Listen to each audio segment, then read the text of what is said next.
আল্লাহ পরিবেশ শান্ত করে দেন, আল্লাহ পরিবেশকে সুন্দর করে দেন, শান্ত করে দেন। আমাদের গুনাহের কারণে আয় আল্লাহ আমাদেরকে আযাব দিয়েন না।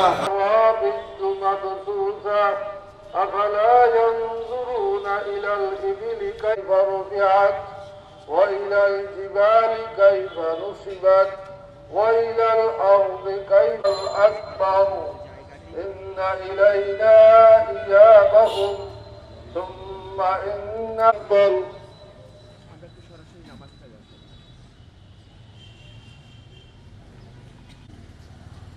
سمع الله لمن حمده.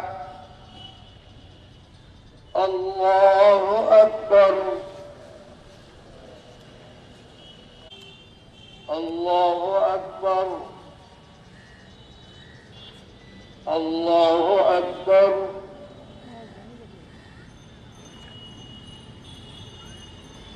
الله أكبر.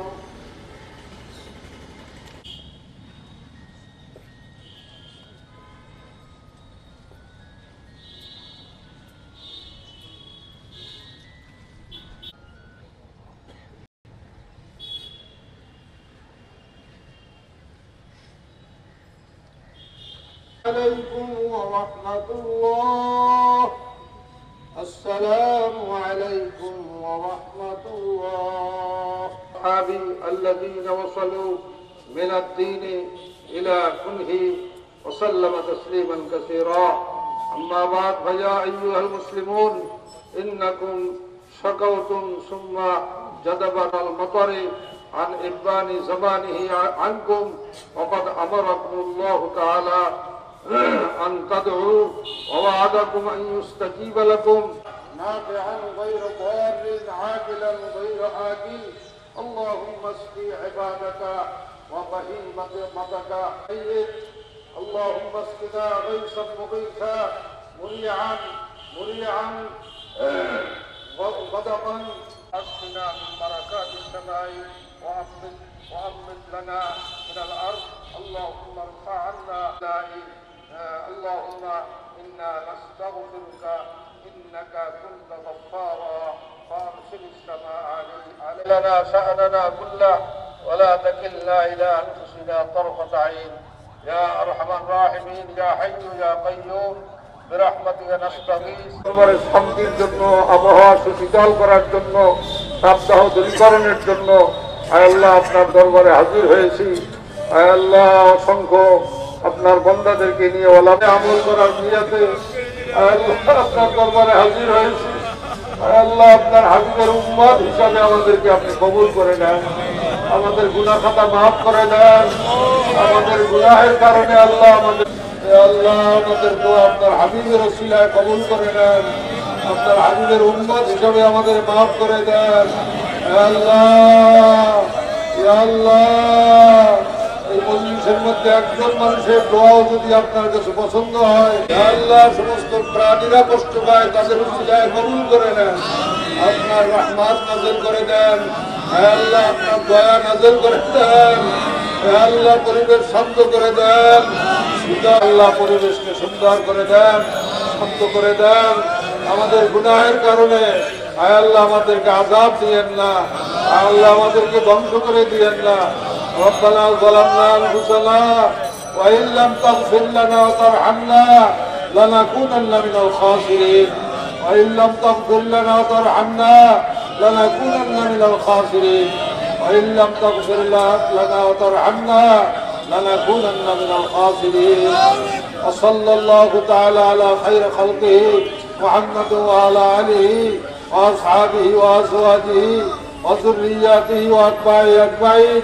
ارحمنا معهم ارحمنا معهم ارحمنا معهم برحمتك يا أرحم الراحمين. আমরা হাদিস শরীফে রাসূলুল্লাহ সাল্লাল্লাহু আলাইহি ওয়াসাল্লাম যখন এরকম আবহাওয়া পরিবেশ যখন উত্তপ্ত হতো, বৃষ্টি বাদল হতো না, তখন আল্লাহ রসুল মদিনা মুনাওয়ারায় এই নামাজ আদায় করেছেন। কাজে আমাদের বর্তমান পরিবেশ অত্যন্ত তাপদাহে, মানুষ অতিষ্ঠ হয়েছে এবং প্রাণীরা মরণাপন্ন প্রায়। এই জন্য আমরা সুন্নাতের আমল হিসাবে আমরা সলাতুল ইস্তিসকার নামাজ আজকে আদায় করলাম, যেন আল্লাহ তাআলা উসিলায় আমাদের দেশের এই আবহাওয়াকে পরিবর্তন করে সুশীতল করে দেন, মানুষ যখন কষ্ট থেকে মুক্তি পায়। এই জন্য আল্লাহর কাছে মাগফিরাত এবং ক্ষমা প্রার্থনা করলাম, তওবা করলাম এবং আল্লাহর কাছে প্রার্থনা কামনায় দোয়া করলাম। আমরা রাসূলুল্লাহ সাল্লাল্লাহু আলাইহি ওয়াসাল্লাম বলেছেন, যখন কোথাও গরম হয় এবং তাপদাহ সৃষ্টি হয়, আপনারা জানেন যে খুলনা বিভাগেই সর্বোচ্চ তাপমাত্রা চলছে এবং খুলনা বিভাগে হচ্ছে এবং খুলনা জেলাতেও আপনারা দেখছেন 41 তাপমাত্রা হয়েছে। এই তাপদাহ থেকে পরিত্রাণের জন্য আল্লাহ পাকের কাছে পানা চেয়ে আজকের এই রসুলের সুন্নাত অনুযায়ী ইস্তেসকার নামাজ অনুষ্ঠিত হলো। ইসলামী আন্দোলন মহাদেশ খুলনা মহানার উদ্যোগে আজকের এই ইস্তেসকার নামাজ অনুষ্ঠিত হয়েছে। আজকে খুলনাবাসী এই ইস্তেসকার নামাজ আয়োজন করছে। কি বলা হয় নামাজে ইস্তেসকা বা সালাতুল ইস্তেসকা। ইস্তেসকার মানে হচ্ছে আল্লাহর কাছে বৃষ্টি প্রার্থনা করে দোয়া করা। এটা সালাতের মাধ্যমে 2 রাকাত নামাজ আপনারা দেখেছেন আদায় হয়েছে। এরপরে আমরা দোয়া করেছি আল্লাহর কাছে এবং তওবা ইস্তেগফার। কারণ আল্লাহ রাব্বুল আলামিন যখন মানুষ বিভিন্ন গুনাহ মধ্যে লিপ্ত হয়, পাপাচারে লিপ্ত হয়, তখনই আল্লাহর পক্ষ থেকে ধরনের গজব, বালা মুসিবত, পরীক্ষা এসে যায়। আর তখনই সকলকে মিলে তওবা ইস্তেগফার করতে হবে, আল্লাহর কাছে ক্ষমা চাইতে হবে, আল্লাহর কাছে দোয়া করতে হবে। আমরা সেটাই করেছি। আল্লাহর কাছে আমরা চেয়েছি যাতে করে মানুষ কষ্ট পাচ্ছে, শিশুরা কষ্ট পাচ্ছে, প্রাণীকুল কষ্ট পাচ্ছে, আল্লাহ তাআলা আসমান থেকে শান্তির বৃষ্টি, রহমতের বৃষ্টি আল্লাহ নাজিল করার মধ্য দিয়ে যাতে আমাদেরকে এই কঠিন অবস্থা থেকে পরিত্রাণ দেন। এটাই ছিল মূলত চাওয়া, আর অন্য কিছু নাই এখানে। বিকাশে কম খরচে ক্যাশ আউটের লিমিট বেড়ে 50,000, প্রিয় এজেন্টও 2টা।